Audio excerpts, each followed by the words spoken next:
pour faire comprendre ce que doit être la vie chrétienne. Jésus prend l'exemple de l'enfant. Il y a là de quoi surprendre.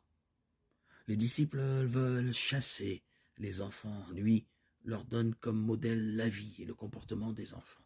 Matthieu 18, 2. Bien sûr, il ne nous demande pas d'en rester toute notre vie à un stade infantile, pas plus qu'il n'exige que nous ayons comme idéal l'innocence candide de l'enfant. Il est plus exigeant que cela.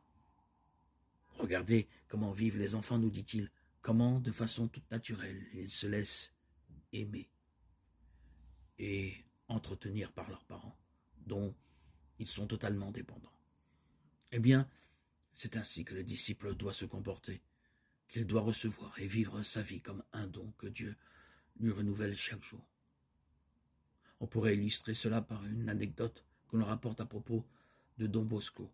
Un jour qu'il jouait au ballon avec ses garçons, quelqu'un lui demanda « Si vous deviez mourir dans une demi-heure, que feriez-vous » Don Bosco répondit « Je continuerai à jouer ». La simplicité de cette réaction, qui est celle du véritable disciple, doit se manifester particulièrement dans les difficultés et les conflits qui opposent les hommes les uns aux autres.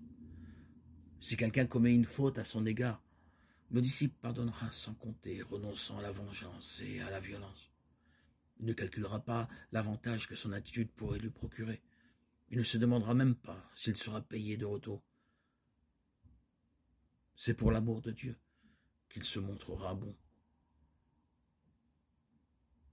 Jésus, logique jusqu'au bout, exige que nous nous aimions, non seulement ceux qui, à l'occasion, s'opposent à nous, mais encore ceux qui sont nos ennemis. Prouvez à vos ennemis que vous êtes vraiment bons pour eux, que vous les aimez.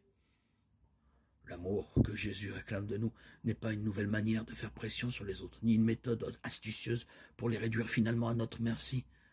Il ne ressemble pas à ceux qui sont soucieux de briller aux dépens des autres, se rendant par là même insupportables. C'est un amour qui ne se recherche pas lui-même, mais qui, au contraire, est tout entier tourné vers Dieu, car il est de la même nature que le sien,